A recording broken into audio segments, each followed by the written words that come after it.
સુરતના ચોક બજારમાં જૈન દેરાસર અને હિન્દુ દેવી દેવતાઓનું અસ્તિત્વ બચાવવા જૈન સમુદાય મેદાનમાં ઉતર્યું છે। અશાંત ધારાના પાલનને લઈને જૈન સમાજે સુરત જિલ્લા કલેક્ટરને આવેદન આપ્યું હતું। ચોક બજારમાં આવેલ આદેશ્વર જૈન દેરાસરની બાજુનું મકાન વિધર્મીને વેચવામાં આવ્યું હોવાના લોકો દ્વારા આક્ષેપો કરવામાં આવ્યા હતા। મકાન માલિક વિજય ઝવેરીએ ફરહદ એઝાઝને મકાન વેચ્યું હોવાના આક્ષેપો કરવામાં આવ્યા હતા।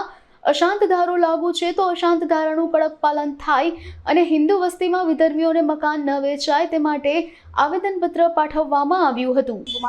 અમે આદેશ્વર ઓગન જૈન દેરાસરની બાજુમાં એક ઘર છોડીને જે મિલકત વેચી છે